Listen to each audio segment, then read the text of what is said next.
Yo, what's up, everybody? Welcome to the 17th episode of the Quest podcast. We have a returning guest, very special returning guest, OldmanRenz. We're talking about a lot of great topics for you tonight, and we want to go ahead and get the show on the road. First, we're going to let our guest introduce himself. Renz, tell him what's up. Oh, sorry, that would be me. Thanks, guys. Thanks, guys. Renzo here. Super excited to be back. Love watching the podcast. Love being a part of it, and really can't wait to dive into tonight's show. Thanks for having me again. Yep. Yeah, sure, man. Yep, no problem, man. Next up, we have Dark Optimus. What is up, guys and gals? I'm so happy it is Friday. Let's get right into this. All right. Luca. Hey, what's up, fam? Love it. I'm chilling. What's going on with you, Luca? I'm good, man. Just living my life. Happy it's Friday and got the weekend off to play some Dead Space 2, I hear that. All right, let's move on down the line. Remix. Yo, what's going on, everybody? It's your boy, Lil Riri. And we got a good week here for you all. And can't wait to get on into things. So, yeah. All right, Timodos. Hey, what's up, everyone? Let's get this show on the road. And I'm your guest, M Baines 99. Let's get the show on the road. First, we're going to talk about I'm your host. My bad. You can be a host, you can be a guest, you can be whatever you want. Yeah, I can be whatever I want. Thank you, Tim. All right, first we're going to start off with what we've been playing this week. We'll start off with our guest. Renz, tell them what you've been playing. So yeah, this week I've been hammering away at The Witcher 3 again. I saw a stream playing it a little while back, and I was like, you know what? I still have this in my repertoire, so grabbed it out, loaded it up, saw that my last save was from 2014, where I'd beaten it. So I started up the New Game Plus mode, Death March. So I've been streaming that this week. Sounds cool. Nice. All right, Remix. Yeah, I've been playing a lot of shooters this week. Some Overwatch, Gears 4, Black Ops 2, Halo 5, a little bit of Rocket League, and I even hopped into Call of Duty 3 and tried out the multiplayer since I just had it laying around, Okay, cool. Optimus. Pretty much just The Witcher, man. Like Renz. But I played a little bit of KI with Tim and a couple other buddies of ours. And that's about it. All right, Timodos. I've been all over the place playing everything under the sun. I've been playing Killer Instinct with a couple other guys, Lego Marvel Avengers, been plugging away at that, trying to get all the achievements. What else have I been playing? I played some Rocket League with Remix and some other friends. Played some Gears 4 as always. Played a bit of The Witcher 3. It's always good to play. Yeah, probably 1,000 other things too. Cool. All right, me myself, I finished up Dishonored 2, and then I've been playing some Overwatch, Titanfall 2, some Halo 5 multiplayer, and I started Dying Light over actually, so I'm gonna go ahead and finish that. So it's been a pretty decent week. All right, Luca, did we go over what you've been playing? No. Okay, go ahead. I'm sorry. I haven't played shit this week. I've been so busy. I'm looking at the chat. Renz, you are a Nintendo fan? I think we need to discuss. We're going to talk about it. We're going to talk discuss. About it. We're going to talk about I think no. I think we need to discuss the criteria for having guests on this show because Nintendo is fucking garbage. They set the bar down real low tonight, guys. I apologize. I feel like it was last thing. Somebody bowed out, and they're like, "Dang, who could we get? This guy's not doing anything." Nah, man, I'm just kidding. It's good to be on a show with you. I wasn't here the last time you were on, so. All right. Well, I'm gonna get this show on the road. we're gonna start off with Call of Duty, the Call of Duty World War II reveal. What did you guys think about that? This game looks somewhat better than it has in the past. I'm still a little skeptic about it. I mean, from just the cutscenes, you can tell, it's basically just cutscenes, and there's really no gameplay there. I think really when it comes down to it is when we see multiplayer is when we're really going to be able to tell if the game has a better engine or just a modified engine. We're going to be able to see, how the mechanics work, things like that, once they drop that multiplayer trailer. But for right now, story campaign wise, it's typical Call of Duty, Michael Bay-esque type of stuff, man. Yeah, man. The trailer for me, it's I thought it was like a pretty good trailer. Nothing special. Didn't give me any chills or anything.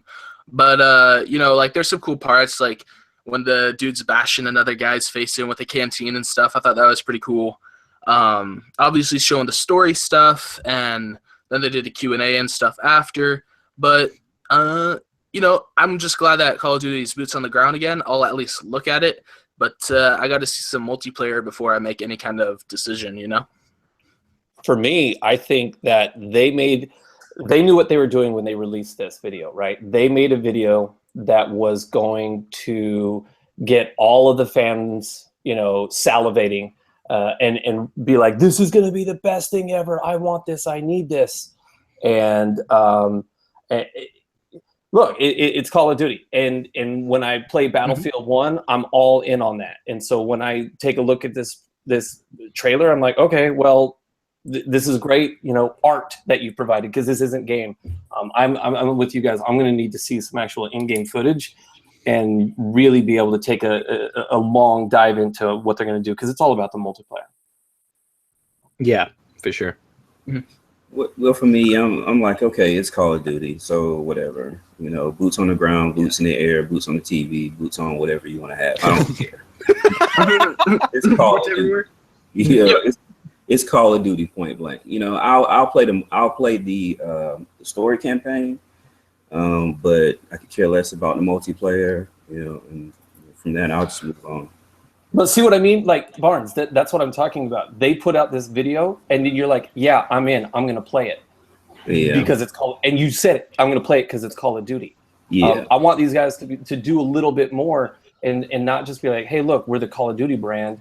Let's put out this badass commercial for it, and then we're going to sell a ton of these things without, you know what I mean? I fear about that thought. I understand, but you guys, Call of Duty's been going on for so long. What else really can they do? Well, what do you guys think about the slight switch up? So, like, this isn't. They haven't said anything about multiplayer, but for the campaign, at least you're gonna actually have to go and get ammo from like other AI, and same with health. Like your health doesn't regenerate, right? Yeah, they're going like kind of like classes. And in the multiplayer, they're supposedly adding like a 24 at least mode, right? They've changed they fixed that on the Xbox store. It's back to up to 18. Oh, okay. So it's just normal ground war.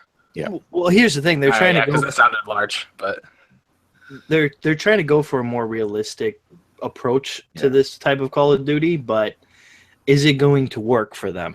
Because Battlefield has been kind of doing more of a realistic appeal to the masses when they made their games in the past.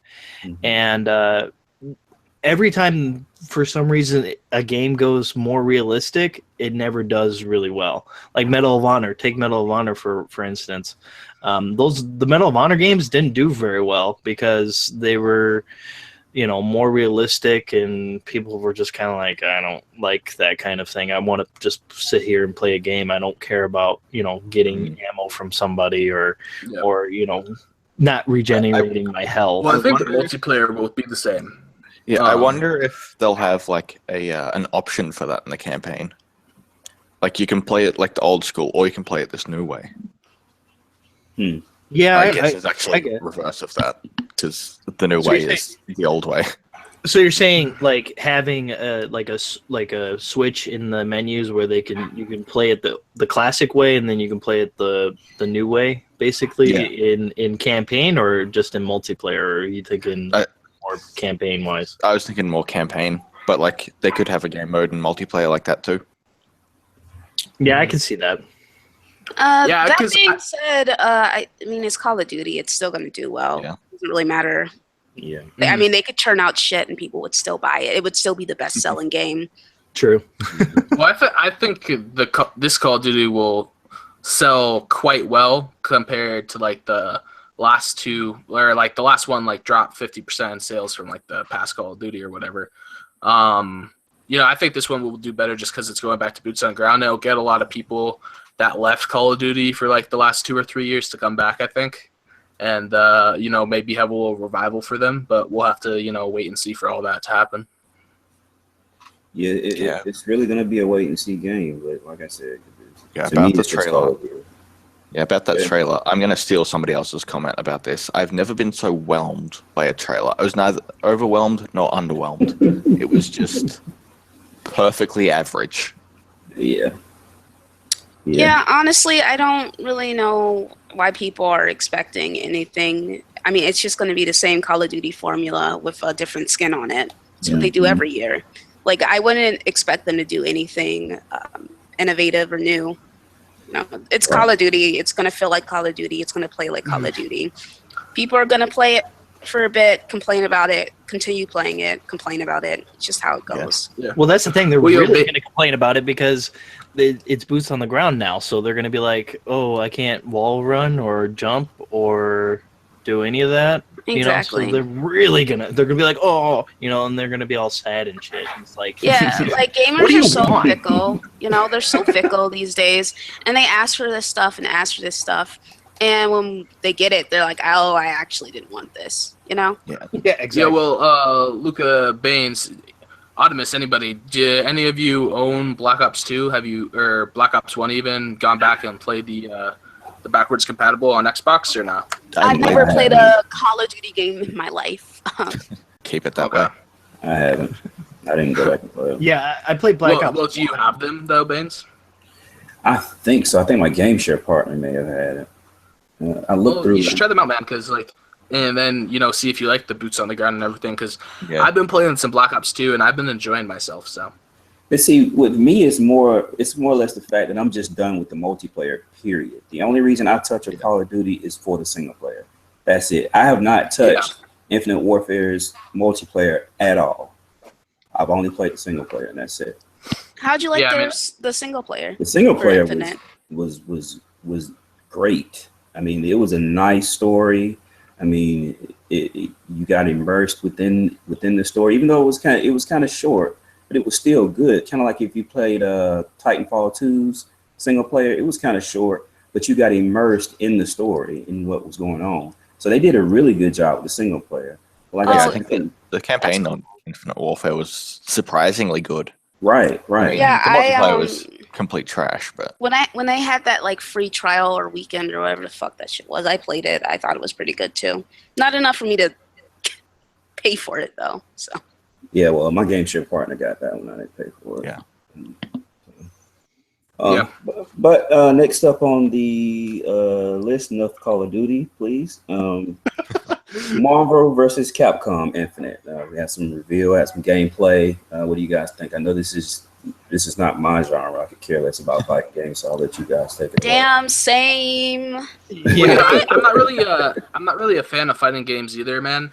But I don't know. I have the Ultimate Marvel vs. Capcom 3, on the Xbox One, and I've played a little bit of that, and I think it's actually quite enjoyable. It's not like as difficult as other fighters because there's less buttons to push, and I think there's like less comboing and stuff.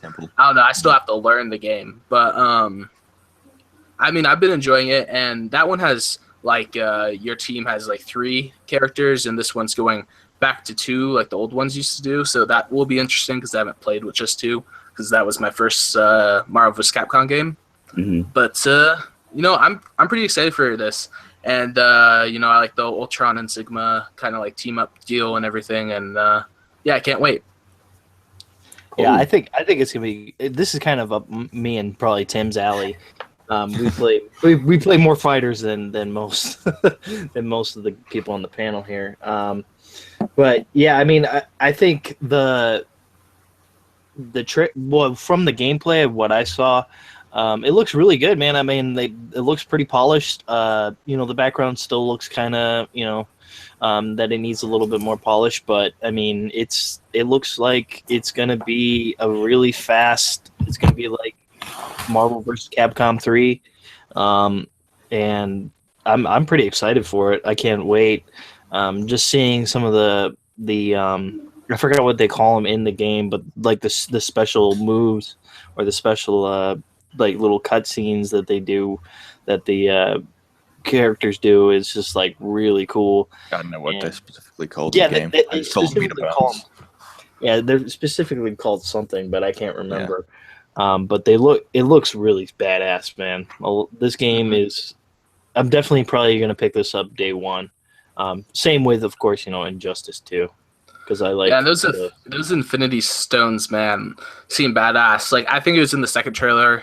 One of the characters used one to create like a cube, and the opponent couldn't get out of like the box. Man, that seems like such a powerful move. And those Infinity Stones will give you some different ones. So yeah, I think that was Ultron. I think that was Ultron that was able to do that. Yeah, those are the sort of things that you'll only probably get like once per fight. Yeah. It'll just be, each person will get it like once. Okay. I'm not a fighting guy, so my thoughts on this are like purely cosmetic and just visual. What did you guys think? Like, for me, I was like, well, is this trying to be like more comic booky?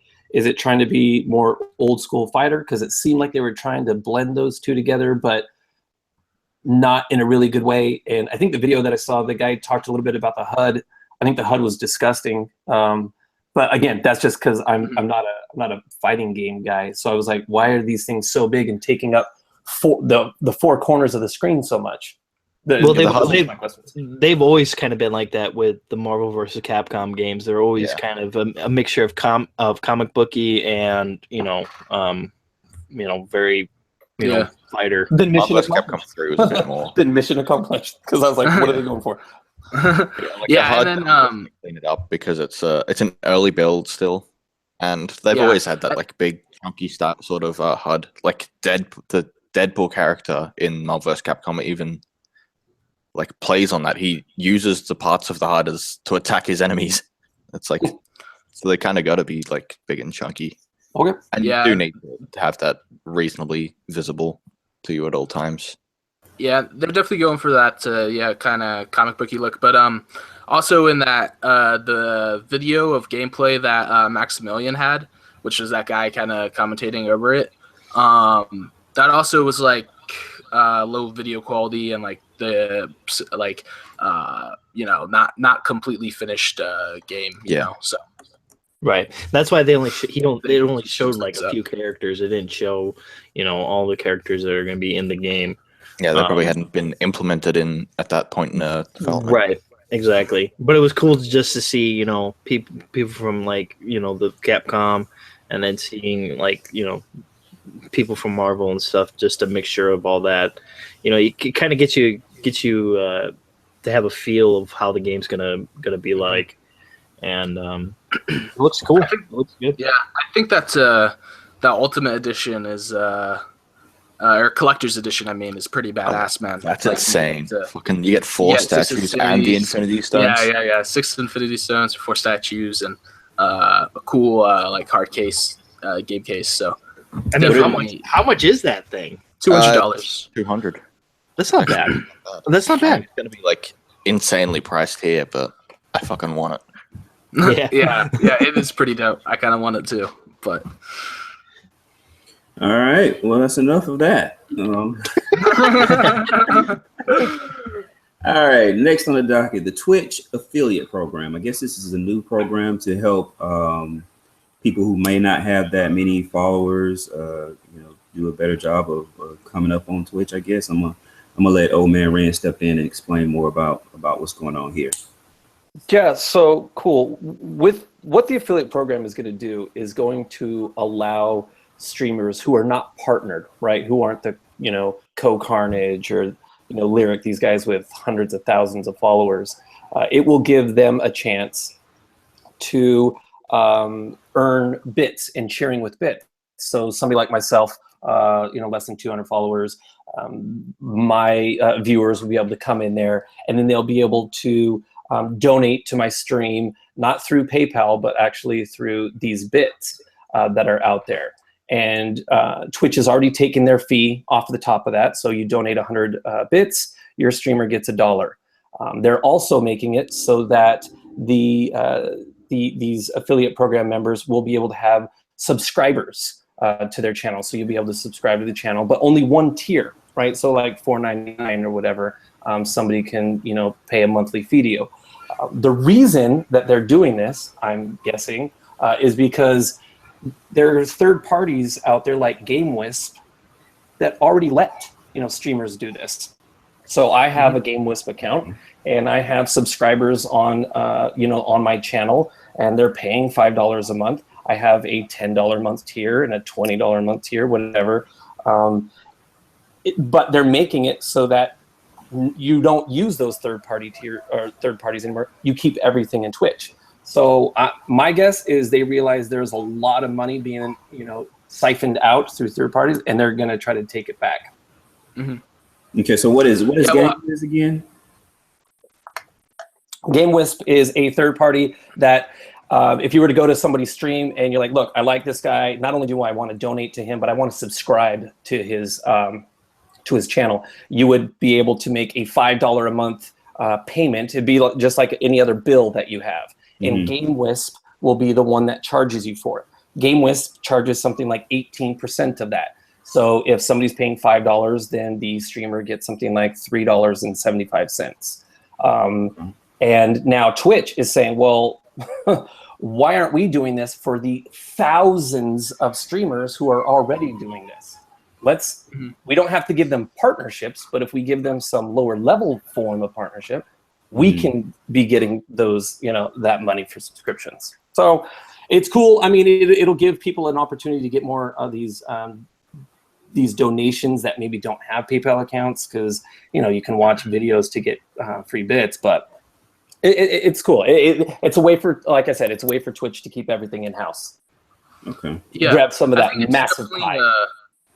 It's a good program for gamers, and then Twitch taking that and realizing that there's money to be made there and taking the model and using it for themselves is a good business move. And like the program itself is also good for the smaller streamer. I think it's really cool. Yeah, it's good for everybody. I mean, really, the bottom line, it just is good for everybody, and it doesn't affect those big, large streamers who already are getting multiple subscriptions and stuff, because I mean, nobody's taking anybody's viewers away from anybody, because now you can donate to somebody else. Do you think they're moving to a point where at any point in your Twitch career that you would be able to have a subscriber? So they're moving to a point where everybody can have a subscriber regardless of your followers. You think they're moving to that point? Yeah, so that's the whole reason, right? You can't have a subscriber on Twitch unless you're a partner. Right. So the third party came in, GameWisp, and said, oh no, if you want that, we'll go ahead and set it up for you. And we'll make it so that we charge your subscriber $5 a month. Now you have subscriptions. It's just no longer through Twitch that you do it. You go outside. So now Twitch is like, let's get some of that, let's get some of that back. And they will, apparently it's on the roadmap to allow subscriptions. It's only one tier. It's like $5 a month. Right. But they'll allow non-partnered streamers to be able to have subscriptions. And the tier thing is interesting too. I never knew there was another tier above the $4.99. So how does it go up? Do you know? That's the thing, right? Streamers set the pricing and set the bonuses themselves. So I could put on there, for $5 you get this, for $10 you get the same stuff, and for $20 you get the same thing, or for $5, $6, $7. You set your own pricing for whatever you want it to be, and you set your own, perks. Okay. All right. Twitch is saying no, it's $5, and that's it. Yeah, I've seen channels go up to like $7.99 before, but I've never seen higher than that. Okay. Huh.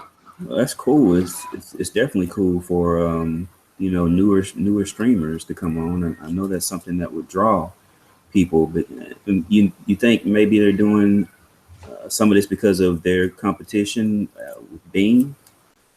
I don't think it has anything to do with Beam. I think it has to do with GameWisp has thousands of streamers that are using it. And So if you imagine they're taking something like 8% of every subscription, 18 times 1,000, 18% of hundreds of thousands. Twitch is like, no, we gotta reel that back in and get that in-house. Okay. It makes perfect sense for them to do that. I think Beam is actually going in the other direction, though. I heard somebody say you had to have like 700 followers. I think it was Crap that said you had to have like 700 followers before you can even think to get partnered. In a different section, they're still growing, so they have to be increasing it. Otherwise, they've just got so many people in this program that it's overwhelming to them. They have to keep it going up, and Okay. And it'll get to the point where it's, you need 10,000, because as it grows, they have to make sure that they're not just offering to everybody. Yeah. Right. All right. Well, that's my 2 cents. Anybody else on the Twitch affiliate program? Anybody thinking about starting Twitch because of the program, or? Yeah, well, I mean, I've kind of recently started streaming, and I'm not going to use Twitch right away. I kind of want to get a nice PC at some point and run it through my PC, because right now my laptop can't handle streaming on itself. So I've just been using the Beam app because I like it a little more than the Twitch one through the Xbox right now. But yeah, I mean, that might be a good program to bring me over to Twitch instead, Yeah. Right. All right. Well, next up on the docket, we have Alien Isolation 2. There's a rumor that this game may be dropping. I know we all know that later on that rumor was debunked, and it was stated that that's not the case. But what do you guys think of the idea of the game Alien Isolation 2? Me myself, I didn't buy the first one. I wouldn't have any interest in the second one. What do you guys think? I would have loved the second one. The first one was fantastic, and it was a little long, but other than that, it was really good. See, that's where I'm going to disagree with you on that one, Tim. You are wrong. And the reason is because I thought the horror aspect was really good. The way that the atmosphere is really spot on. But I think the mechanics could be tweaked to to get you more, because a lot of times when you got caught by the xenomorph, it was like, it felt very terrifying, but it was like, shit, he's like right there, and I can't get away. Like it was kind of ridiculous at times. I mean, isn't that how it's supposed to be? I mean, the xenomorph's supposed to be like the perfect predator, right? I don't know anything about the Alien franchise, but I've been watching a lot of videos about it and stuff, and I think that sounds pretty realistic, Well, when the game went away from the xenomorph is when the game got in trouble. You know what I mean? Like when it was hunting you and you were trying to get away from it, that game was all suspenseful as hell. But then when they started putting in I can't remember the bishops, the AI that was coming after you. That's kind of where you're like, this isn't. I want to run away from this guy when I'm hiding and getting scared to hell. Mm-hmm. Yeah, I didn't have any. I just didn't like it as much. I mean, like you said, when it got away from the xenomorph, it was kind of like, okay, this is, stupid and dumb. Like in the movies, even like fire would work on the xenomorph, and it didn't work in this game. I don't understand why. Flamethrower does work on it, though. It scares the xenomorph away, but it doesn't get scared from it anymore. You gotta limit how much you use it. Right, but in the movies, it got scared, but it did damage to it as well. So it was kind of like I don't remember it ever doing damage. It just kind of scared it off. yeah. I haven't played Alien Isolation 1, but like aren't you more escaping, not trying to kill it? Or Yeah, like you are. trying to get somewhere to kill it? It's a survival horror game. It's not. It's a It's almost kind of like Outlast, where you don't. Yeah, but you can defend yourself a little bit more. Yeah. So wouldn't the flamethrower not entering it? Wouldn't that be the point of it? The point of it then to get it to scare off, like injuring it would do nothing. Then like even if it made a sound or something, like the same thing is effectively happening. Got a point. Yeah, like it's running away. It's never intended that you kill the xenomorph. But yeah, and I think people would have had a bit of an issue if it had been like that, considering a lot of the games in the Alien franchise have not done so well. Alien Colonial Marines. We don't talk about that one. We don't talk about it. But yeah, it looks cool. I'm not going to get it. I don't play any survival horror or horror games. I like to watch people play those games. It's not for me. I'm a little bitch, so. Yeah, I'm a little bitch too, Luca. It's all right. Yeah. Yeah, Alien Isolation is like, there are several, I haven't played it in a couple of years, but there are still several moments while playing that game that I can still remember distinctly in my head, because it was quite memorable to me. Like there was like one point where I like went to walk through a door, and right as I went through the door, was about to walk through it, the xenomorph just walked straight in front of me and didn't notice me, and I just about shit myself. Nice. Cool. Yeah, I don't really have an interest in the game, but I mean, I think maybe I would check it out if they made a second one. Maybe I'll have to go back and check out the first one, but for the most part, those kinds of games aren't really my style. So. Well, speaking into the same genre, I know this isn't on the docket, but I believe the game dropped this week, didn't it? Outlast 2. Yeah, it did. So, have you guys played it, and what do you guys think about it? I have no interest in that game. I played through the first one on PC, and that was fantastic. But I heard that this game is just there's just so much wrong with it that it's just. I mean, you can play it for yourself, but I mean. To me, like if it's not as good as or better than the first one, then I have no interest in it. To be fair, Resident Evil just came out a few months ago, and there's with the first person aspect, maybe people are comparing them even subconsciously. True. Yeah, that is very, very true. Because I mean, this game is more survival, unlike Resident Evil, where you actually have a gun and you're able to shoot things. In here, you can't shoot anything at all. You have to run or hide. Well, that's the point of the. But I heard it's more running than hiding, because you can get caught by everything, through walls, through you can just get caught. Yeah. So well, then that's a problem, and that needs to be fixed. But I haven't looked up a bad game. That sounds broken. I mean, I don't know, guys. I was watching Scrotum's play last night, and it seemed fine. What was it last night? Yeah, I don't fucking remember. I watched Scrotum's play. It seemed pretty good. The graphics are nice. It seems like it's a fun game. I mean, I hear that it's like between 7 and like 8. So I really think that after the whole Mass Effect debacle, people should just try the game for themselves and not listen to reviews. Yeah, this is the kind of game that I'll watch someone else play. I have no intention of playing it myself. Twins. Yeah, same here. But actually, I thought the game was pretty well priced. I thought it was going to be more than $30, but it was $30. Me too. Yeah. And so that's pretty good. Not a bad price if you're into those. A lot of people got confused with the price because they were releasing a physical copy for $40. Everybody thought that was the digital price as well. Yeah. Well, it makes sense for them to do the physical price more money, because you're actually getting a disc. You also get the first game and the DLC for it. Oh well, there you go. Copy as well. So, But I mean, if you like those kind of games, then check it out. I know it looks really good on PC. I haven't seen it on Xbox or the or PS4, but I know that game is more of a.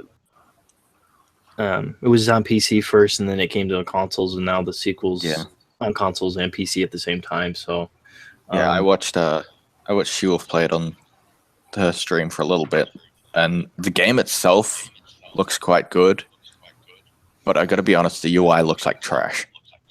Okay, well that's kind of a bummer. So it's basically just a broken game instead of it sounds like it. Yeah. Yes, which isn't bad because I mean it could be patched and things like that. So I mean, I haven't heard too many people complaining about it being broken. I know Rand's a big proponent of the game. I think he gave it like a 8 or something like that. So, but this is just I could care less for this type of game. I want some type of weapon, even if you're going to give me a couple of bullets and make me do some type of ammo management. That's cool. But I don't want to just run from whatever's chasing me. I'm straight on that. Yeah, man, I feel the same way. Barnes just wants to whoop ass, is what it comes down to. Well, I think that's why Resident Evil 7 did so well, is because it was you had to manage your bullets, you had to manage pretty much everything, but you could hide and run at the same time, and it just Resident Evil 7 did it is well. like actually a survival horror, whereas Outlast is just horror. Yeah, it's just and gore. Another survival horror too that I just finished not too long ago was The Evil Within. You really had to manage your ammo on that, especially if you played it on the survival difficulty. Yeah, so that's more of a pace. I want to play that game so bad, but the camera is just killing me. I thought they fixed that though. Yeah, it wasn't. I mean, it doesn't actually remove the black bars. It just zooms it in so you can't see them. Yeah, I guess I kind of got that, but I mean, it played great for me. You know what I'm saying? It was a decent experience. Yeah, I can't deal with games like that. They'll probably fix it for the second one though. Yeah. All right. Well, let's move on along. I'm gonna kind of switch things up. We're gonna go ahead and talk about the Forza Horizon 3 Hot Wheels DLC. Take all my money. Pretty much, man. I mean, this DLC is gonna be sick, man. I mean, yeah, it is. It just looks so much fun. It just looks like it's gonna be, you're gonna be able to, have these Hot Wheels like when you were a kid, and you're gonna be able to play with them like you did when you were a kid in the game. It's like, geez, you're gonna be able to do stuff that it's just cool, man. If it is anything like that video where you're on these big looping orange plastic tracks with these hot rods that you would never see on the street, full on, I'm 7 years old playing with my Hot Wheels in the front yard. Yeah, 100% I'm in. I can't wait to play with it with my boy. Just be like, we are doing this. Not only that, but DUI drunk stream on that.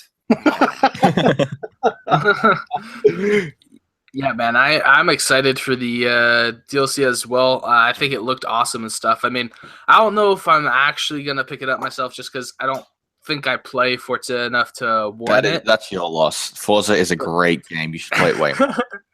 Well, Tim, you want me to buy it because Hey, I bought Blizzard Mountain. So it's your turn. but I haven't even played Blizzard Mountain. I don't play Forza. But I don't know. The DLC is cool, and I don't know. Maybe if you're nice to me, Tim, I'll have to pick it up. But honestly, dude, I wasn't really like a Forza fan until Forza Horizon 3. Like, I liked them, but I wasn't like I didn't super into them until 3. I didn't even like racing games until Forza Horizon came out, and then I was like, "Fuck yes." Yeah, I think Shonsu in the chat sums up perfectly everyone's reaction to this. Thank you, Playground Games, for giving me exactly what I wanted, even though I didn't want it. Even if I didn't know I wanted it. That's how I went into Forza Horizon, because I can echo you guys' sentiment. I wasn't a racer. Like, I didn't, any type of racing game, I didn't want to deal with it. But I got it because it looked appealing. And then when I started playing it, I got super addicted. It's a great game. Yeah, The Blizzard Mountain DLC was great, and I'm thinking, I mean, this Hot Wheels DLC looks like it's going to be fantastic. Mm-hmm. Yeah, something about like the Forza Horizon games, it just works. Like it's unexplainable how much fun they are, even if you're not into races. Yeah. Well, going back to like what Shansu said in the chat, and what you said, like, yeah, definitely people didn't know they wanted it, but wanted it, because I heard tons of people after the release of this saying, man, I had no idea what they were going to be able to pull off after Blizzard Mountain, because they loved it so much, and then they're like, damn, this was like the perfect thing, you know? So Yeah, definitely. Yeah, I also saw a lot of people say that like at first when they saw like the announcement, they're like, man, what the fuck is this? This is no way this is gonna work. And then they watched the trailer and they were like fully on board with it. Yeah, I mean, it's absolutely everything, you know, you could hope for and dream of when you were a kid, you know, being able to do all that stuff. And it's unique, you know. That's the thing about the Forza games. They've always been unique in a way, with, you know, especially with the Horizon series. It's always been unique. It's always had the unique you know, like Blizzard Mountain. I don't even think there is, you know, places in Australia that has snow. So, you know, like it happens. It happens. It happens, but you know, like it's However, just the Hot Wheels DLC is like 100% accurate to real life. Right? Yeah. I mean, you know, that's just the way they, you know, Playground and Turn 10 have been doing it. You know, they you know, great racers. Yeah, well, like your comment on they didn't know what to expect. Like at first they heard the announcement, they're like, what the hell? They didn't know what they're gonna do. But I think a lot of people also just expected to have like some Hot Wheels cars added to the game. They didn't actually expect a full expansion like this. So yeah, it's definitely cool. Well, that's what they do, man. When they make expansions, they make expansions. You know, they don't just put some cars in there and then there you go. Like they have the car packs. Yeah, they have the car packs, but they do an expansion like that. That's when you know, like, oh shit, this is gonna be insane. Yeah. All right. Forza Horizon 3. It's gonna be. I think it's going to be a great little DLC. They did great with Blizzard. They're backing it up with this one. So yeah, Remix, you need to play that shit more. Yeah, you really do. All right, well, we'll have to hop on it later. Next up on the docket, I'm flipping it on y'all again. Sonic Forces gameplay. Did you guys check that out? Dude, this thing is going to be cool because it reminds me of, you know, Sonic 2 back in the day. You know, just when you're a kid and you're sitting there on your Sega Genesis, like just playing Sonic and you're just having so much fun. Like that's what it reminded me of. And like, you know, our good buddy in the community, Mooch, he says nostalgia is hell of a drug. And guess what? This game has got me. I'm telling you, this game is going to be sick as fuck, man. Yeah, when I saw the gameplay, it kind of reminded me of Sonic 2, except with better graphics, and I was like, yeah, well, exactly. You know, I can be down with that for a few hours. You know, I mean, hopefully they won't price it, you know, too high for what you're getting. But as long as they come with the right price, yeah, I'll take a look at it. Yeah, I'm pretty much in the same boat, same thoughts as you, Baines. Yeah. What about you, Renz, Luca? It's not my kind of game, so I'll just keep quiet. Old school Renz? I thought I made it clear how I felt about Sonic the last time we brought this shit up. I forgot. I shouldn't have even said it. My bad. Get off my homie Sonic. Listen, I'm not going to drag you tonight. It's fine. All right. Well, I guess that'll be a. You got anything? I was just going to say it's cool for everyone who likes Sonic. I am not personally a massive fan of Sonic. I mean, I know a lot of people love it, but it's not for me. Yeah, I was a Sonic kid, so I mean, I was more into Sega than I was into Nintendo. So this is kind of like a hopefully it's really good and hopefully it's cheap enough to where I can like be like, okay, I'll plop down some money for this. But we'll see. Okay. All right. Well, I guess that's enough for my little homie. I don't want Luca to start drilling again. So let's move on. Halo 343 they're basically saying we're sorry that we split the time, or we didn't even split the time. We gave most of the time to Locke. We realize our mistakes. We're coming back with Master Chief for most of the game. What do you guys think? I can't even believe this is an issue. I can't even believe. I know I'm not the only one that, as it was switching back and forth, you're like, what the hell? Why am I'm not the chief. So right. Yeah. The fact that they had to come out and say, hey, look, guys, next time we're totally gonna play. You're gonna be the Master Chief again. I'm just like, bro, man, you screwed up. They completely missed the boat. Honestly, I wouldn't be surprised if they rebranded Halo 5 as just like a spin-off game.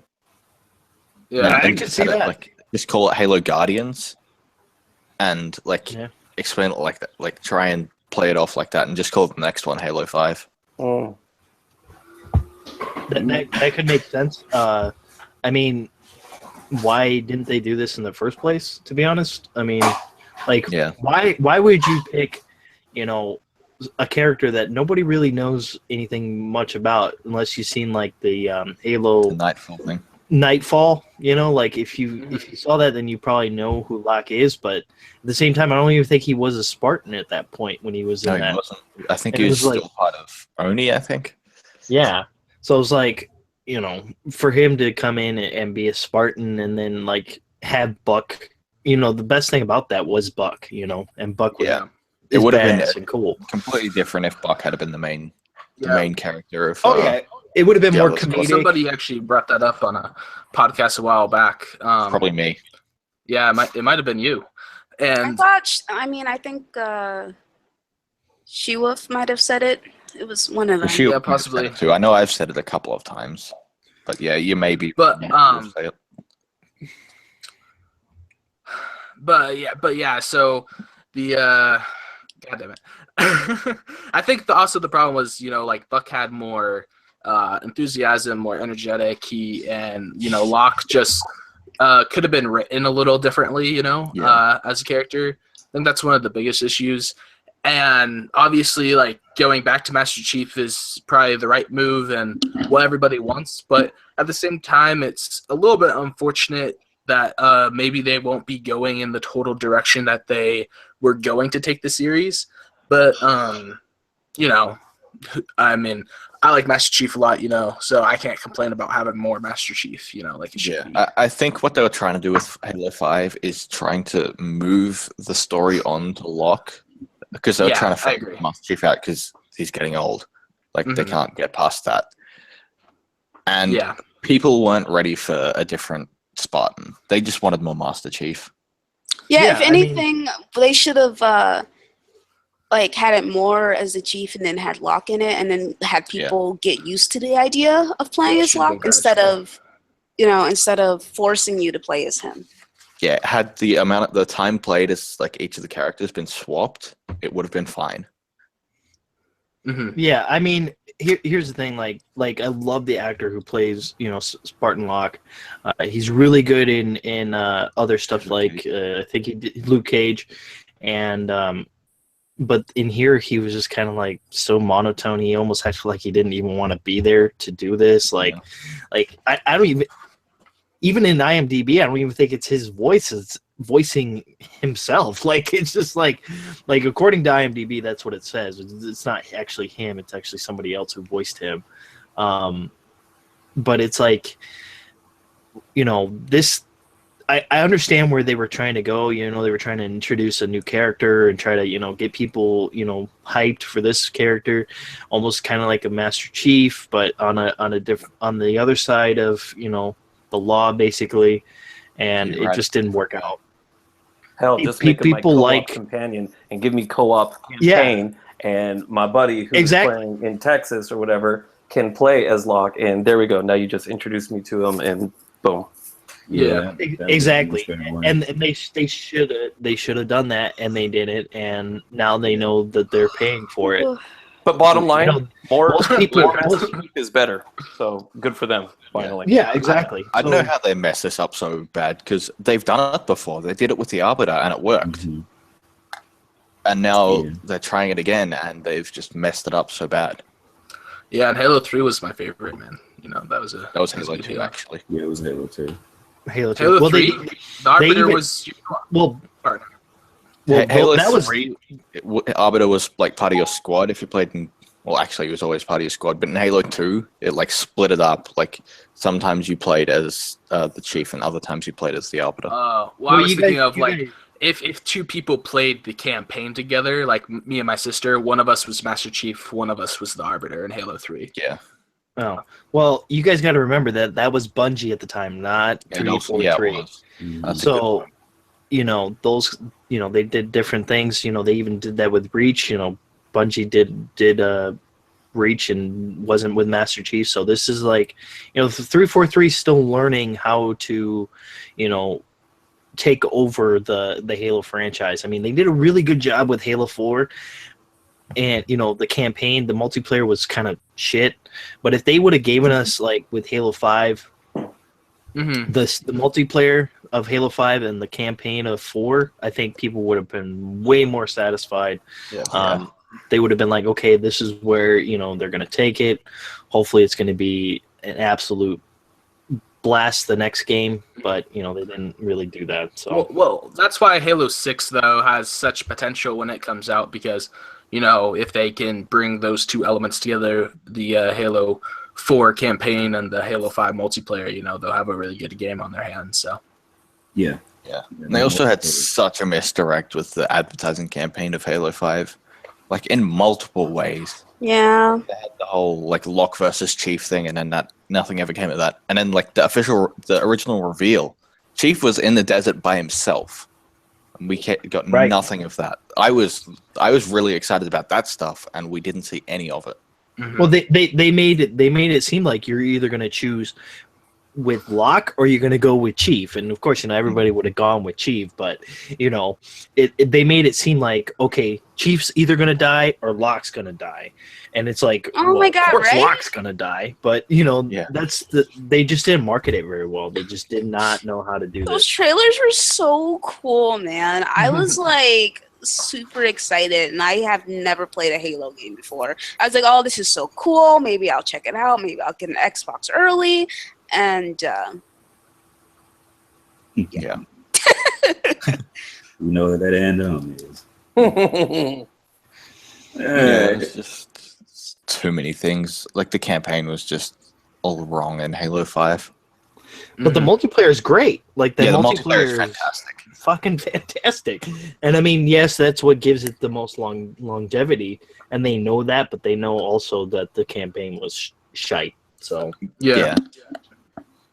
And, like, I don't know how many times I've played through Halo 3. But like that, Mhm. like Oh, yeah, Halo campaign 3 in that have- has I played that longevity. through so many times with my sister. So definitely. Halo 2 was my favorite. So I don't know this whole Halo thing. I played Halo 2, but it was at my friend's house and we rented it. So and I was like, same I was like as the 11. renting. You were Yeah. like a little baby in diapers. yeah, I was. So I loved it, but yeah, we couldn't really keep playing it a lot. We'd just go Well, back to Halo 1. At least they it seems like they know what they missed and what they need to fix. So Halo 6 looks to be a lot better. Yeah. Yeah. Moving along. Next, Little Nightmares. It's kind of its closest relatives would be Limbo and Inside. It's a little game. Have you guys seen anything about this? Yeah, honestly, I didn't really. I heard some people talk about it, like Scrotum and stuff, but I never really looked into the game itself until we had it as a topic here. And honestly, it looks pretty awesome. And I think I'm gonna pick it up at some point. I don't know if it's worth the $20 because it's supposed to be like a 5-hour game, but it definitely has me intrigued. And if anything, you know, I'll pick it up on a sale. So. Yeah, it'll probably go on I mean, sale. there's 60-hour game. There's $60 games that are like 5 hours long. So for $20, this is like pretty good, you know. Yeah, and then there's also $60 games that are 200 hours long. The Witcher. Yeah. Right, exactly. You know, But I don't- But I don't this buy any game- 65-hour long $60 games. So yeah, You you did bought Titanfall 2. exactly. that has a multiplayer though, so therefore hours could potentially be infinite. Yeah, I understand that, It's different. but like with Remix, With- you knew what he meant. You know, obviously, like Well, yeah, but yeah, I didn't. come on. I didn't pick up Titanfall for the campaign. I picked it up for the multiplayer, so it's different. Yeah, but he was saying. Never mind. yeah, You're not gonna win this one, Luca. But back to your topic, Bane. This Yeah. Little Nightmares is a really fun game. I watched a few streams on this. I watched a couple people like actually dive into it, and the ambiance is cool. It brings you in. I don't know if you remember the game Ico, where that dude didn't talk. There wasn't a lot of music, but you felt this like little emotional connection to this person who was just like struggling to do things. Yeah. Yeah. That's what Little Nightmares is. And if it's a 5-hour game and I pay $4 an hour to entertain myself like that, it's a cool. It's a cool thing. It's definitely on my list. And I'm not going to wait. You know, I'm probably not going to wait a month and a half or 2 months to save myself, 10%. Everybody's different, with how they spend their money. But this game has a really cool environment, and that side scroller platform is done really well. I'm actually looking forward to playing this. And see I'm right with you. I already have the game, and the main thing that got me is that I played inside, and it looks close to this game. And inside was such a great game to me, and there was really no audible storytelling, but you could just feel the atmosphere and what was going on as this little boy tried to, to go through these particular areas and get away from whatever was chasing him. So I mean, to me, it kind of grabs you. It's worth my 20 for 5 hours. Like, I want to try it, but I haven't played Inside yet. I do want to play it at some point, but and same with Limbo. I actually own Limbo, but I haven't played it yet. Yeah, when I saw this game, they're good breaks. It's a good break from the shooter that you're playing or the intense. It's a game where you're like, look, I'm just gonna sit down here. I'm gonna chill for a little bit. I'm gonna figure out this little puzzle and help this little person in this little raincoat and hat just make it underneath the cupboard and get away from the Yeah. Well, what were you saying, Dark? Yeah, what were you saying? When I saw this game, I was like, man, I wanna pick this up and play it because for $20, to me 5 hours long is good enough for 20. Just from what I've seen from gameplay, people playing it online and stuff, I'm just like, okay, I'm sold on this game because I played Inside, I loved it. I played Limbo, I loved that as well. And this game, reminds me of a more horror-esque take on those two games, and I'm pretty excited. I'm probably gonna pick it up as soon as I get off of this podcast tonight. So, well, I mean, whether I pick it up or not kind of depends on if I buy Prey and the Forza Hot Wheels thing. So we'll see. Fuck Prey. Get Forza. Tim, what do you think?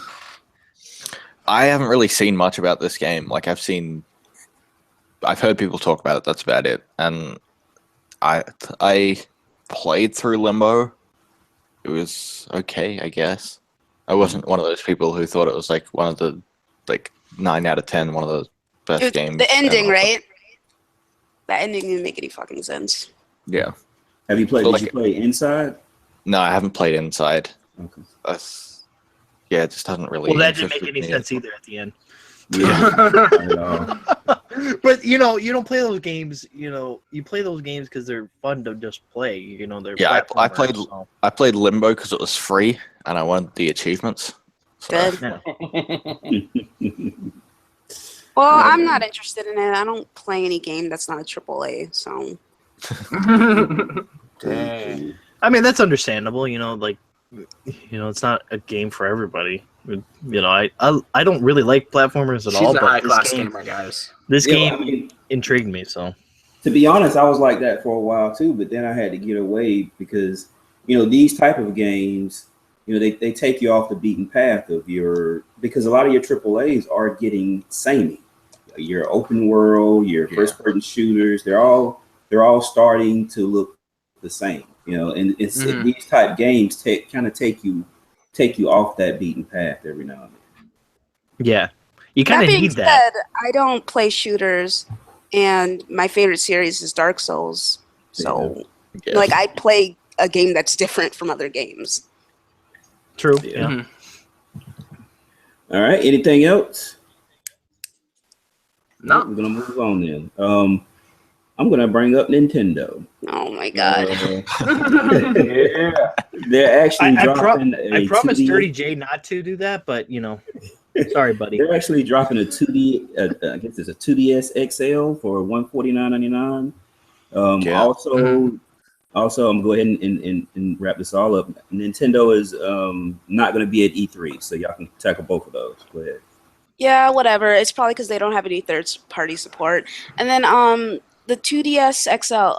Okay, was their last handheld called the 3DS? Mm-hmm, yeah.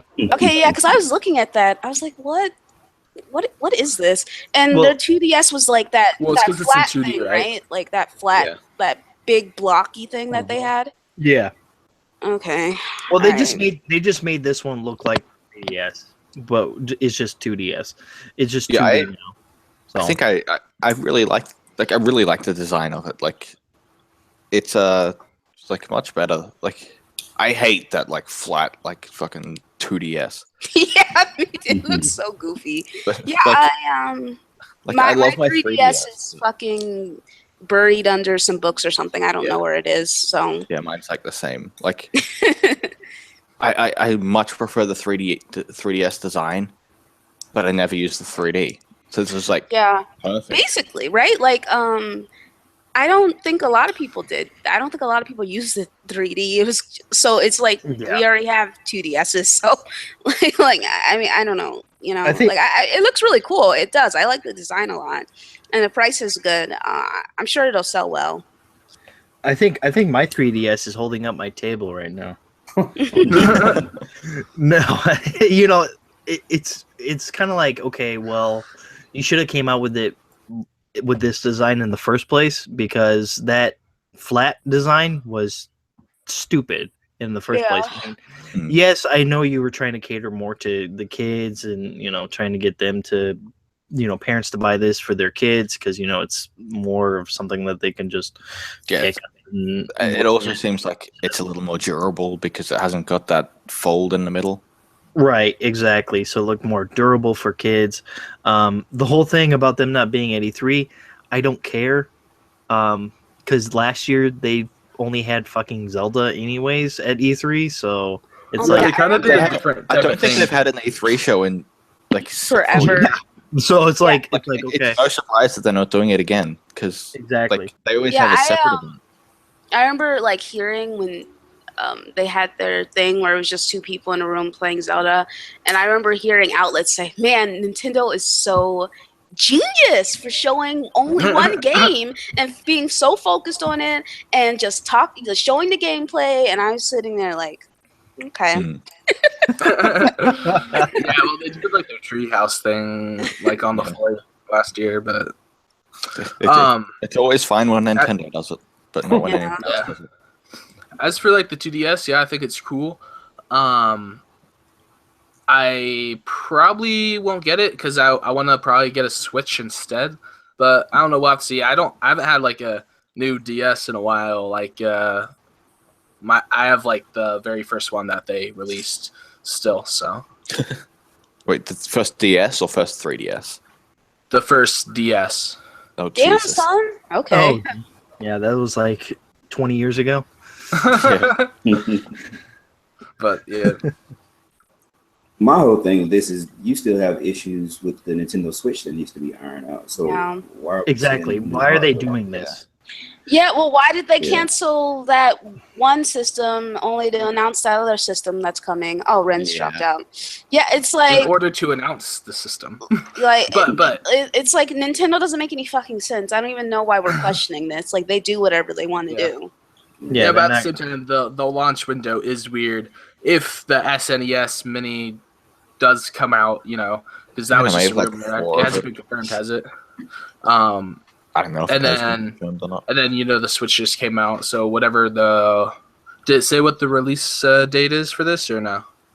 No, I didn't see a release. I'm sure it's fall time. I'm sure it's gonna come out, which is when the SNES will likely come out if it comes out. But the new 2DS XL is July 28th. Okay.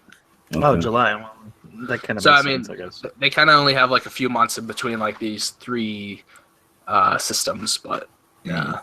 I mean the 2DS is a little different since it's a handheld. Yeah. Man, the Switch is a handheld. Come on now, exactly. That's what they basically marketed it. Like, yeah, this is our new home system, but you can take it on the go, and if you can take your 2DS on the go to what? Like, I don't understand why people hold Nintendo up to a different standard. They're releasing a bunch of hardware, but no one's giving them any flack. Yeah, so true. Yeah. Just picture it right now. Probably in a couple years, we will see a folded Nintendo Switch where you'll be able to fold it and put it in your pocket. Basically, there were rumors out that a Nintendo Switch Mini may be coming at some point. The thing is already small enough. Like, why is there what? I don't understand. If anything, they should have a Nintendo Switch XL. Oh, they're gonna have that. Well, it's because you can't fit the regular one in your pocket. They need to have the mini so you can fit it in your pocket. Oh my god, I'm joking. All right, well, let's get Renz in here. Renz, what you think about the whole Nintendo thing? Nope, I'm out. Like for me, Nintendo is just it's irrelevant. I've got kids, mind you, that are 12 and 6 or 12 and 7. Jesus, and they're not even interested. You know what I mean? So when we're going to the game store and stuff, they're not looking at it. I'm not looking at it. It doesn't matter what these guys do because I'm out. That's what I like to hear. That's what I fucking like to eat. Like, I just don't get people's obsession with Nintendo. Like, yeah. I played that new Pokemon game for 5 minutes and I put it down. I was like, I'm not playing this shit. Like, I don't care about any of. Yeah, whatever. I don't care about their. Yes. Yo, fuck. Like, you, I don't care about their IPs. Nope. Like, I've played pretty much all of them, and I don't care about any of them other than Metroid. Yeah, that's understandable. I mean, with this, the only reason why the Switch sold so well is because of Zelda and all this hype behind it. Being able to take those kind of games on the go, AAA game like Zelda on the go, that intrigues people. But I think the fad is gonna eventually die out. Similar to Pokemon Go, similar to Super Mario Run, like these mobile games, Nintendo is just, they need to just put their IPs on, PlayStation and Xbox and just give up this whole hardware crap because it's not working out for them. Yeah, I also want to mobile bring things up, may not last long, but they do make money. So that's very, very. They made a shit ton of money off that. But the whole mobile talk leads me to thinking like, what the hell are they doing? I mean, you're marketing the Switch as, playing all these, high value games on the go. So why the hell do I want a 2DS? Exactly. No, right. To play different games. Well, to play just shittier versions of those games. It's just that's what it looks. That's what it is. I had a Switch. I sold mine because Zelda was just not cutting it, man. And I don't think any of the other games that are coming out are gonna cut it. The new Mario looks okay. I'm just so like upset with Nintendo right now. It's not even funny. Yeah. I also want to bring up Mario Kart 8 Deluxe. Everybody's like, fuck remasters, fuck remasters, fuck remasters. Holy shit, Mario Kart 8, it's coming out again. Right, yeah. You know, like I would have picked it up probably if I still had mine. I just, you know, I'm like thinking to myself, like, I don't need it, man. I don't need the Switch. I don't, you know, I have my Xbox. I have my. If I was gonna go on the go all the time, like just, you know, flying everywhere, yeah, of course, you know, I wouldn't mind having a Switch, but I don't do all that kind of stuff. You know, very limited market there. Mm-hmm. Right? Exactly. Yeah. I mean, like I said, I don't think the Switch is gonna have legs, and I know people are like, "Ha, it's selling so well now." Blah blah blah blah. I'm like, yeah, we'll see how it's doing in a year. And if I'm wrong, then whatever, I'll own up to it. But personally, I don't think it's gonna do well. Yeah, most Honestly, consoles I don't that think come you're out, gonna be I'm wrong. like, hey, most consoles that come out, I'd be like, yeah, I'd like to own that. The Switch, I have zero interest in getting. Mm-hmm. All right, well, that's enough of Nintendo. Let's move on to something that is a little bit better here. Did anybody catch the Phil Spencer interview? You mean the Phil Spencer interview where he talked about his kids playing Voodoo Vince and and talked about Scorpio specs like Digital Foundry did and didn't name the price on the Scorpio? Yeah, I saw that. I mean, it's not going to reveal anything new in just like a random interview. I think it was just a basic interview. Yeah, but one of the more notable topics that I'm starting to see come out of this interview was that he was kind of focusing more on the third party aspect of the Scorpio and not really talking up, you know, first party exclusives. It's because Xbox doesn't have any fucking games. That's, you know, obviously. That's where I kind of want to get you guys' opinion.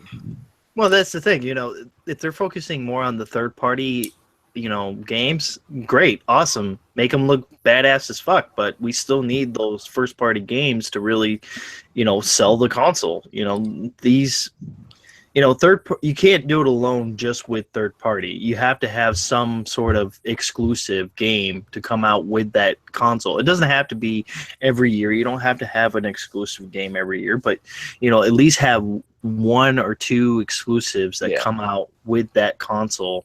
Third party games might make the money, but first party like exclusives sell the console. Right. Mm-hmm. Yeah, that's true. Like my friend a few years back, I mean, he sold his PlayStation so he could get an Xbox so he could play Halo, you know? And I get that Halo, Gears, and Forza are the big sellers, but the only game I care about out of those three is Gears, and that's barely, you know. And then to be perfectly honest, the games they have announced coming out this year, I don't care about any of them. And I know people are hyping up Sea of Thieves. I guarantee you that game's gonna be fucking trash. I'm just saying, you know, like I don't know, like the beta is fun. Yeah, whatever. It is. And then so You gotta give it a try, but you can't just hate it and not play it, or like not like look into it when the actual gameplay is eventually released. You do know who you're talking to here, Remix. I know who you're talking to. I'm just saying. I have no interest in that. Are you kidding me? Like, oh my god, that looks. Why not watch like a little gameplay or something? Well, this sure, I'll watch gameplay. I don't have any fucking interest in it. I guarantee you that I will not play that game, and I will have zero interest in it when it comes out. And I guarantee you, it's not going to be some sleeper hit or some super successful game. People will be like, "Oh, this is pretty dope," and then like a couple weeks later, they're going to be on to the next. Yeah, you're probably right, because I mean, this game is more about a friend, you know, friends playing together and doing stupid crap with each other, you know. And I mean, when we played the alpha with me and Tim and Baines played the alpha, it was fun. You know, we had a lot of fun. It was, you know, a bunch of stupid crap that we were doing to each other, and then, you know, we kind of were like, okay, we're kind of done, you know, basically. But you know, here's the thing, like, you know, I think Crackdown's going to do not very well because, I mean, the other two didn't do so well when they came out. State of Decay.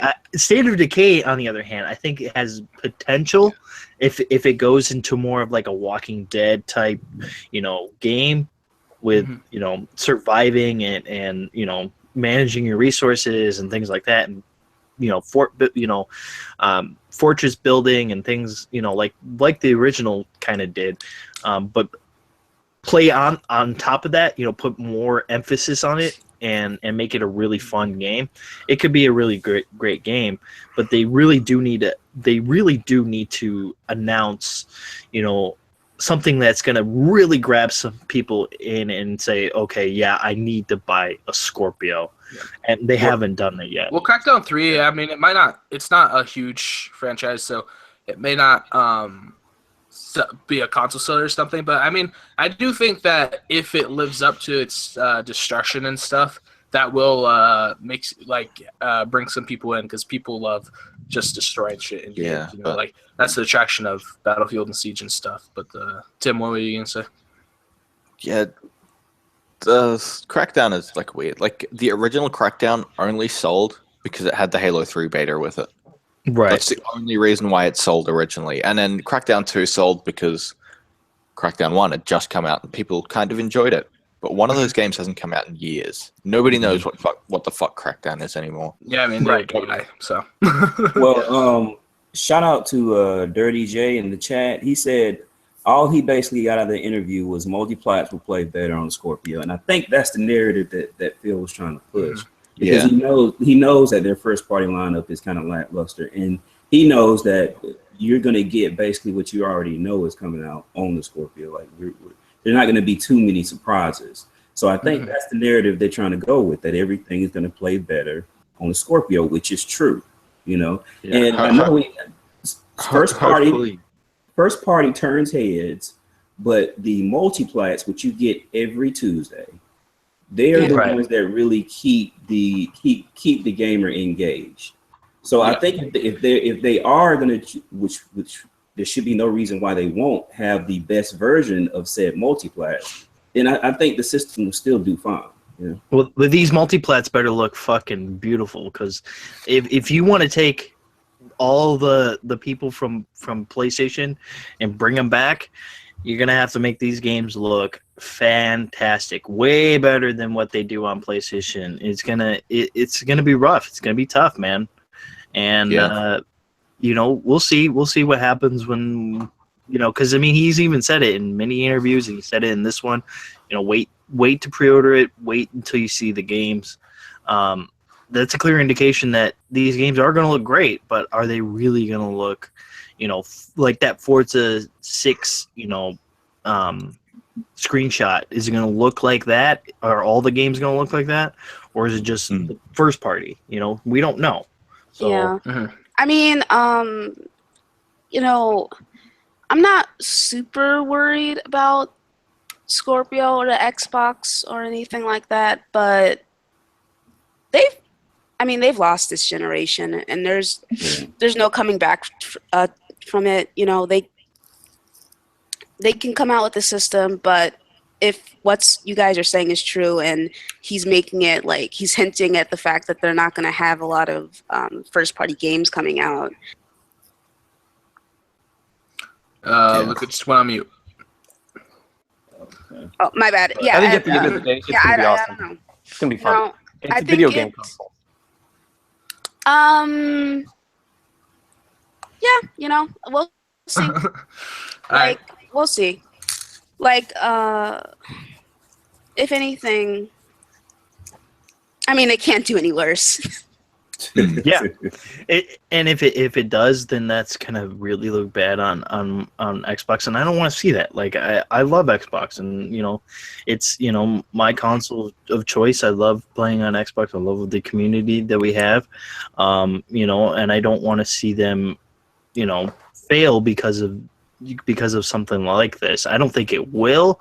I don't think the Scorpio's gonna fail. I think it's gonna appeal to the people like us that we will want the best looking games, and I just hope it comes out at a price point. I know a lot of people are saying $399, $400. I honestly think it's gonna be $500 for this console. Yeah. Just because that of too. what's going into it. But we'll see. What do you think, Renz? Like I was saying, man, I think it's going to be updated. It's going to be the the shiny new toy. It's going to look good. Games are going to be good on it. At the end of the day, I'm a gamer, and I like whatever's out there. I prefer Xbox. So if there's a multi-platform game and I'm going to put it on the Scorpio. If they've got exclusives, cool. If they don't, I'm going to pop in my PS4. It does, I just like playing games, man. Right, exactly. Yeah. And then I just find it weird that like we're even going that route because all of us like playing games. All of us are gamers. It's like we're just discussing this. It's not like all of us are like, oh, you know what? Xbox is going to fail, blah, blah, blah, blah. We're totally going to switch over or stop gaming. Like, just because you're stating your opinion about something and it's not 100% positive doesn't mean, A, you're not a gamer. That's like the stupidest thing I've ever heard in my entire life. Mm-hmm. Yeah, exactly. It's something that. And another thing, just because none of us are, just because I'm not interested in the games, the first party games that are coming out for Xbox, it doesn't mean I'm bored with gaming. Like, it's just I don't care about them. Right. Yeah, and another thing. Oh snap! Oh dang! Like, I just don't. I mean, I've played through The Witcher 3 twice. The Witcher 3. And I know you guys have heard me say that several times, and I've played on the hardest difficulty. And I've played over 200 hours of Dark Souls. Like, if a game has my interest, it has my interest. I don't like anyone saying I'm bored of gaming or any of that because I'm not interested in whatever Microsoft is bringing out. I'm interested in Bloodborne, which is a Sony IP. I'm interested in that. I'm interested in these multi-plats coming out at the end of the year.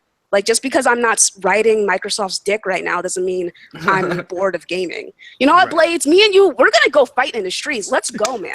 Streets! No, but I wasn't trying to say, like, State of Decay, I'm not interested in it, because I really am interested in it. I'm interested in Crackdown. I'm interested in Sea of Thieves. You have to think of it as the normal consumer. We're not the norm. We're not the one. We're the hardcore. We're the ones that are going out there buying all these games and picking them up and playing them and having so much fun with their friends and things like that. We got to think about the casuals. What's going to intrigue the casual market, and that's something that's going to really gravitate towards them. Something that's going to bring them in and want to buy this console. And I understand where Microsoft is going with the whole, saying, this is going to be more for the hardcore, more for the people who really want to see that visual step up. But at the same time, they're a business and they're trying to make money. So they need to do something to bring in these people that were on PlayStation or on PC, bring them in and have them play on Scorpio for the next 5 to 6 years, or whatever, how long the Scorpio lasts, Well, no matter what they say, they're always trying to sell to the widest market possible, so. Exactly. And another thing, it's like when we're discussing these things on a podcast, it's not like all of us are gonna be like, yeah, I'm excited, I'm a gamer, I'm excited. Like, what is that even about? Like, what kind of discussion is that? It's boring. No one wants to listen to that. Like, no one's gonna listen to that. And if you do listen to that, kudos to you. But it's like we do podcasts so we can discuss this stuff and think outside of the box and just think outside of just, oh yeah, I'm a gamer, I love gaming. Exactly. Like, we're all gamers at the end of the day, and if your mindset is, oh, I'm a gamer, I'm gonna play whatever I want to play and whatever and do all this, then, well, okay, that's cool, but this, like, as we are people on a podcast discussing games, we're not just going to be kumbaya, my lord. We're actually going to talk these things out and talk about the potential issues that can come from it. Exactly. And that's what I was trying to get at. I wasn't trying to say, that these games are going to be trash or going to suck.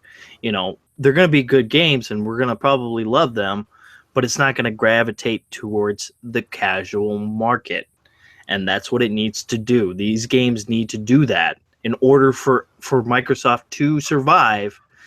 A lot of this stuff needs to gravitate towards the casuals. We need to bring people back to Microsoft and Xbox, and we haven't done it yet, so we need to do that.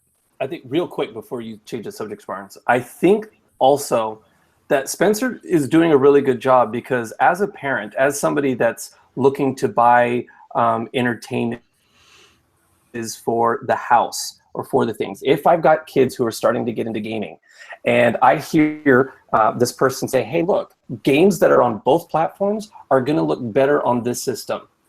As a parent that's looking to buy something for my kids, I'm like, well, shit, you know, here's an opportunity to put something that's going to be better anyway. If I'm not thinking too much about exclusives and stuff, and I'm just hearing, you know, some CEO or whatever say, if it's on both systems, it's going to look better here, then as a casual parent who's buying a console for somebody, that might be a route that they go. So, yeah, exactly. Right. Yeah. That's all. Well, that is a big market in it, is parents buying them for their kids. Like, Yeah, and all they have to do is get the price right. Yeah. Renz, are you going to get a Scorpion when it comes out? Day one. Day one. There Day we go. one. And I would do the same thing for PlayStation when if they put out something, I'd be like, but I'm a sucker for that stuff, you know. Do you have a Pro? Well, yeah, that's funny that you say that, because I was going to get the Pro, but then my kid had to get braces, so. Oh, that sucks, dude. I couldn't. Hopefully, well, maybe there'll be a price drop later on this year. You should have been like, fuck those braces. You don't need them. Your teeth gonna be fucked up, kid. Yeah, I jumped out and got the Pro because I'm about like you. I want to have if I'm gonna have a system, I'd rather have the better version of the system that's out there. That's just, and plus it's future proof too. You know, a lot of these 1080p TVs, they're going out as fast as the wind. And I'm seeing 4K TVs at 55-inch for $500. So they're trying to phase out. They're trying to phase out these 1080p TVs. So in my opinion, if you're gonna go out, even if you're gonna go out and get a PS4, if you want to be future proof, you should get the Pro, because even though there might be slight or marginal differences now, you have to give the developers time enough to catch up with the newer technology. And I think later on, the games are going to look, I'm just talking about their exclusive, they're going to look, you know, much better, because that the developers would have had time to really mess around with the system and get every inch of power they could out of it. So when you're going for these systems, in my opinion, I'm just trying to get the best, the more future-proof version. But yeah, we'll get off the Scorpio. We'll get off the Scorpio and the. Go ahead, Adams. You're trying to get the better quality of, you know, games, you know, for your money. You know, you're trying to get the better version of, you know, like Horizon Zero Dawn looks way better on the Pro than it did. I mean, it doesn't look absolutely amazing on the Pro, but it looks a lot better than it did on the vanilla. I mean, the vanilla looks great still, but on the Pro, you know, you get that HDR, you get the, you know, the checkerboard, you know, upscale to 4K. If you have a 4K TV, and it helps, you know, it really, you know, get you immersed into the game and stuff. Yeah, Horizon just kind of showed me where they're going, because there are parts of that game that look phenomenal. I mean, they really are. And then, you know, you can start to see there are parts of the game where it falls off. But it kind of shows me the direction that they're going, that they, you know, later on, their first party exclusives will look really good on the Pro, you know. But we'll move on from this. Well, yeah, let me just say something real quick. Go ahead. I buy these consoles for the multiplats. I can only think of a few exclusives that I'm interested in, and that's God of War and Bloodborne. And Bloodborne is basically Dark Souls. So I was saying this on my Twitter the other day that I was contemplating getting an Apple Watch, and those things run up to like $400. And so I shouldn't have any issue or problem going out and buying a Scorpio, even if it's $500, if I'm willing to put that money down for a fucking watch. Right. Yeah. Exactly. I'd rather buy a console than buy something like that anyways. I mean, I have more utilization out of a console than I do something like a watch. Yeah. I mean, I'd rather buy a camera than buy a fucking watch. Yeah, man, it's okay. It's because my friend has one, and me and him always use the new Apple products, and I'm like, oh my god, like he keeps showing it to me, like, hey, and I'm like, He's no. putting it in your face, like, yo, look at my watch. I'm like, get away from me right now with this. Like, Yeah, my dad has one, and I'm like, damn, I wish I had one. Yeah. All right. Well, let's go ahead and move on. Red Dead Redemption 2. It seems like it's selling fast on the PS4 already. What do you guys think about that? How the fuck can they even say that? It's not Like, even out.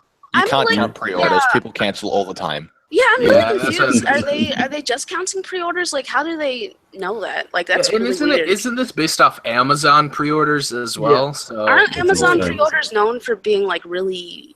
Finicky. yeah, like Yeah. the like almost everything kind of big like this fucking is has high sales or sells out immediately via pre-orders, but many of them are retracted like by the time the game or the console or whatever it might be comes out. So Yeah, it's almost like, why would this be a story? And plus, I mean, I would think that's kind of crazy anyway, because most of Rockstar's games, they get delayed, and we haven't seen much of much. Yeah, of we haven't seen anything. Yeah, like I'm really confused as to where they Yeah. got this from. Yeah. Well, it's the thing, like, we've only seen the trailer. We've only That's seen it. and it wasn't even like a good trailer. It was like, oh, okay. Yeah, Red Dead Redemption 2, thanks. It was a lot, we're like, sweet, it's gonna look great. But at the same time, that's because like, it's where's the gameplay? We want to see Yeah. things like that. That's why I haven't pre-ordered it yet, because I want to see, where they're going to take it in this kind of direction. Yeah, and I am worried about Red Dead Redemption 2 Yeah, I doubt it's because gonna of what has happened with GTA 5. Mhm. When GTA 5 came out, they promised a single player DLC, Yeah. and we haven't seen it Exactly, and like 4 years. we won't, because it's GTA Online makes them so much money. Right. All these people buy these shark cards. If they stop buying these things, then yeah, they would give us a single player experience. But it's not going to happen, because people love the online aspect. And Yeah, and if Since, they like- do this with Red Dead, it's going to be the same thing. yeah. Mhm. I am worried about Rockstar Games because since I think 2007 until when GTA 5 released, they released 1 or 2 games every year, and they haven't released anything since GTA 5 launched. Yeah, Yeah. I mean It's 'cause they they released make like so much what money. on the 360. Yeah. They released like what GTA 4. They had Mad Max 3. They had Red Dead Redemption. They had GTA 5. They had They a had, couple other games, Yeah, a bunch of other games. a bunch of other games, and then like we've only had GTA 5 since the launch of the Xbox and the PS4. Yeah, Like, Yeah. where are the Like- games, Rockstar? they've realized what a money making machine GTA Online is, and they've just kind of put everything else off to the side. And like, I am like, is Yeah. Red Dead Redemption 2 even going to have a single player? Yeah, is it just gonna Yeah. be multiplayer? Well, That would that's be still have a single player, but To be I mean, fair, back on the gameplay point, real quick, Yeah. Renz, or Baines, who was just saying that, but He's like, same difference. I mean, I think they call it the fiscal year 2017. So like, this game might not be out till late 2018, Yeah. as well. So to be fair, I think it's more of the point where they're just going to take their time, because GTA 5 is doing so well that they don't have to be in a rush. They can take their time and really polish the game, which I'm cool with that, because Red Dead Redemption, the first one, was a really good game. It was a great game. yeah, It was a fantastic. Yeah, but Red Dead Redemption 2 was also before GTA 5 Online. So Yeah. I don't. They know there's a lot of money coming with Red Dead Redemption. They're One thing that gives me hope is that Red Dead Redemption doesn't really have the it doesn't really make sense to be constantly releasing new shit for microtransactions because it's in in the Wild West. You can have a painted horse. Woohoo! Yeah, they can't sell these cars that are if you bought them in the chart card, it'd be $100 for one card. For one car. Yeah. Well, I mean, I think some of the cars are like $1 million in the game, and you buy one chart card, you only fucking you're spending so much money on that. They released the yachts, and if you wanted the best yacht, I think it was $140. Jeez, dude. Wow. Forget that. Why would you spend that much money? I mean, yes, granted, if it was the only game you ever play, but that's so much more. They did. The yachts didn't even do anything. You could buy so many more games that are probably better.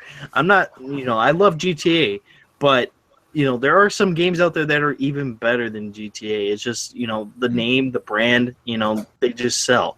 And the story campaign in that game was great, but it's online multiplayer in GTA, who I honestly I never got it. I played it a couple times and I was just okay, whatever, I'm done with this. Yeah, and it just I don't even know. I didn't even understand the appeal of GTA Online. The loading times are insane. The you finally get into a lobby and everyone's just rolling over you with tanks and destroying you with jets and shit, and there's nothing you can do. Yeah. And then the connection is sometimes you'll just be there and then all of a sudden everyone will drop out. Or that's what it'll seem like to you, but you've actually just dropped out and all of a sudden you're in a game by yourself and you can't do anything. So and then there's all the hackers. You can get fucked over. A hacker can put a whole shitload of money in your bank account. Wasn't that basically on PC though? It's on Xbox and PS4 as well. Is it really? Wow. Yeah. Wow. Yeah, a hacker will put a shitload of money in your account, and then Rockstar will see that, and all of a sudden they think you're the hacker, and they'll drain your account and put you in lobbies only with other hackers. Wow. Yeah. Okay.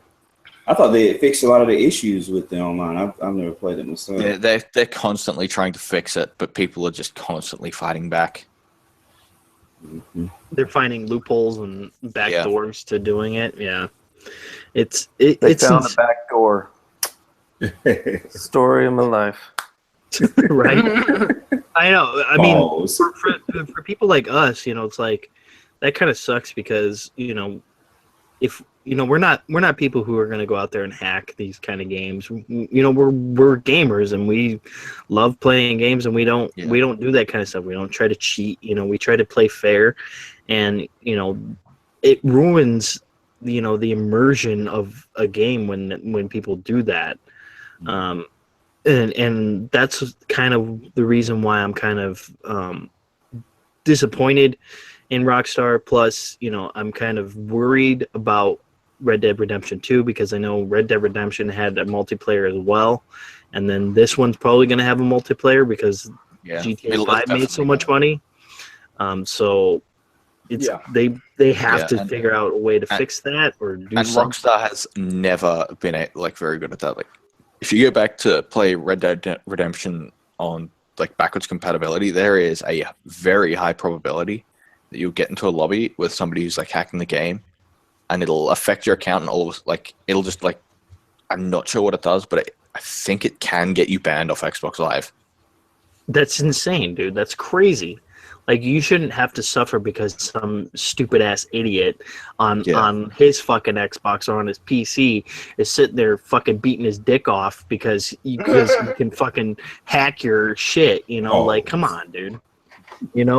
Come on, man. That's so stupid. Like I hate people who do that. People who cheat and fucking try to, I know that GTA and Red Dead, they have the cheats, but that's not like hacking.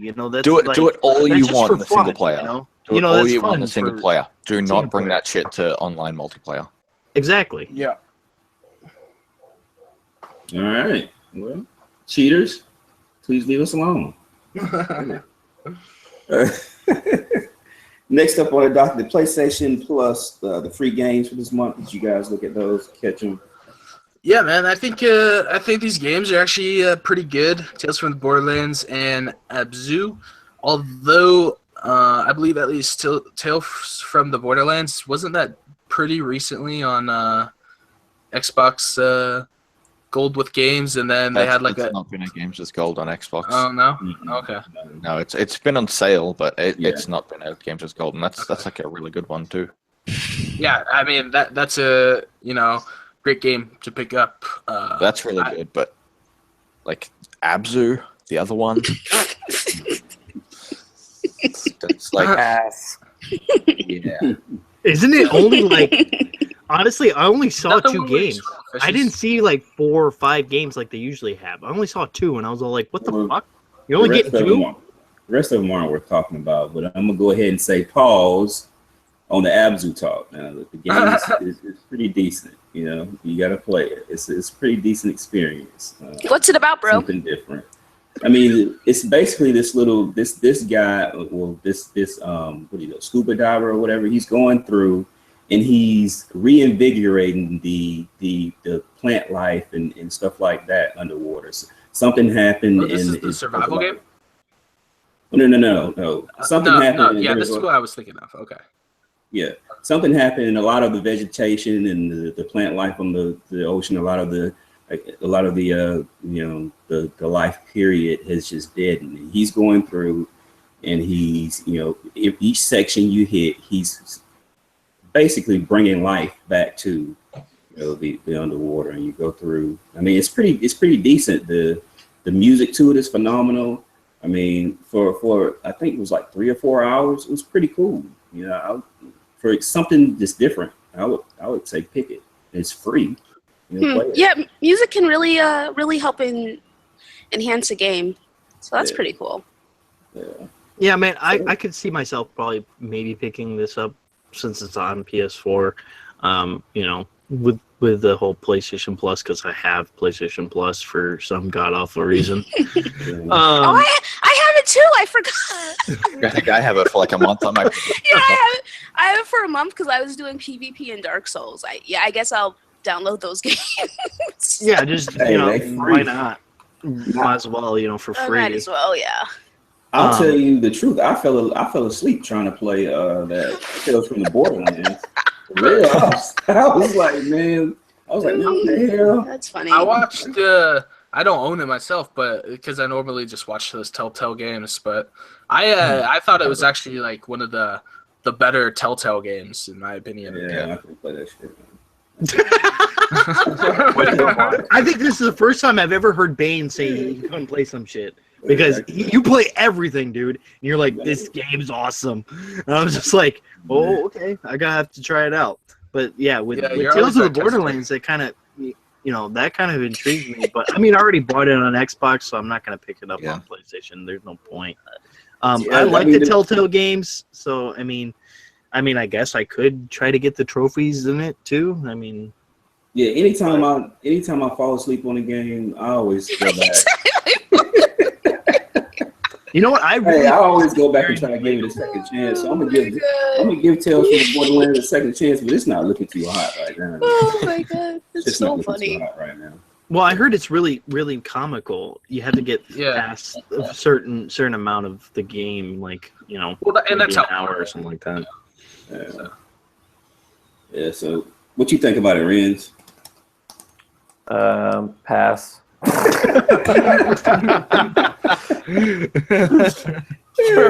True. You know what? With limited space to download games and stuff, I mean, I've got external hard drives, whatever. My time's too precious. I'm not going to download everything. I'm not going to play everything. And yeah.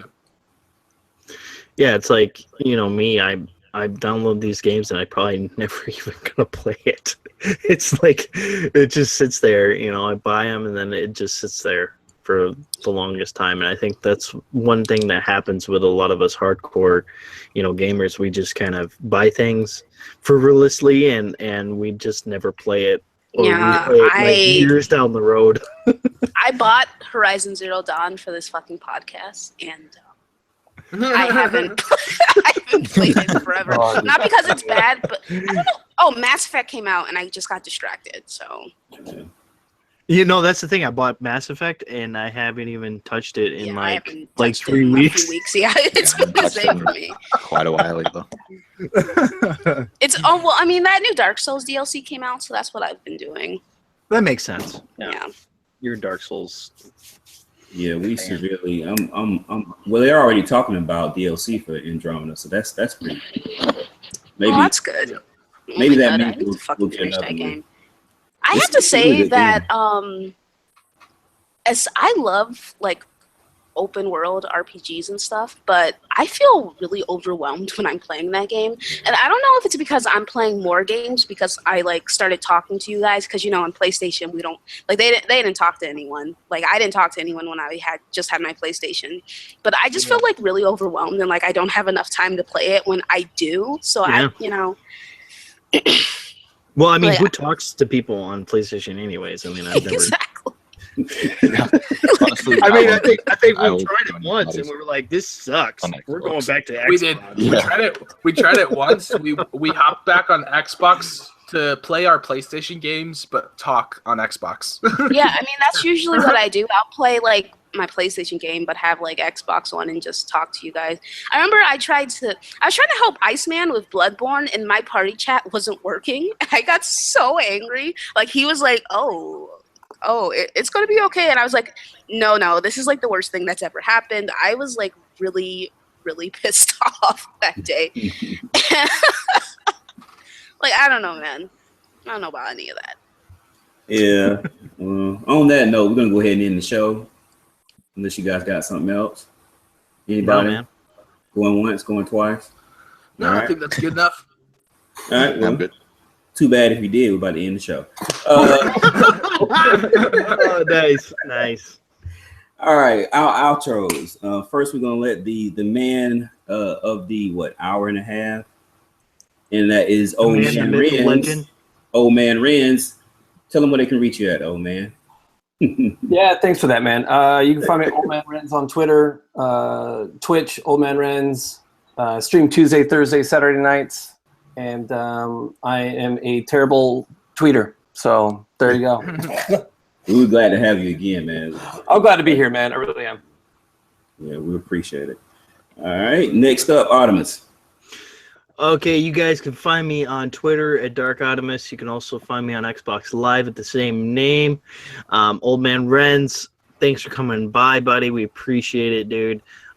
If you guys don't follow him on Twitter or see him on Twitch, please, I implore you to find him on Twitter and find him on Twitch, because this dude is an absolute awesome guy, absolute awesome Twitch streamer. And just check him out. He's a he has fun, and just check him out. Luca. You can find me on Twitter and Xbox Live at the Ashen Luca. If we're friends, like good friends, I'll give you my PSN because I'm not trying to be added by those fucking weirdos. You can catch me on Console Corners. Oh, right, they don't call it that anymore. I don't know what the show is called, okay? But you can you can catch me on Ladies' Night whenever that show comes back, because the schedule's been kind of weird. So I don't know, And you can catch me here almost every Friday, because sometimes I'll just disappear, but She's on them streets, basically. Them streets. Remix. Yo, what's going on, everybody? Yeah, definitely follow my man Renz here. I was in his stream the other night, and he's playing some Witcher 3, and man, he's just a real funny dude and a good guy. So definitely check him out. As for myself, to watch that. But as for myself, you can go ahead and find me on YouTube. I started streaming on Beam and Twitter, Xbox, everything. Remix Essence, guys. Good show tonight, and that's it. Timodos. I'll be here every Friday, I guess. He's like, unfortunately. Dude, you sound so like depressed about coming. Friday, like, God, I gotta come. Shit. Yeah, I gotta get up early for this shit. That's true. Yeah, I guess you can find all my other stuff It's in there. Saturday. Come on now. Yeah, but it starts at like 10 a.m. Are you kidding me? 10 isn't early. That's way too early. Oh my god. Okay, whatever. It needs to sleep, yeah. Well, I've been Yeah. your host, mbaines99, PlayStation, Xbox. Other than that, don't worry about it, bitches. Play your games. Peace.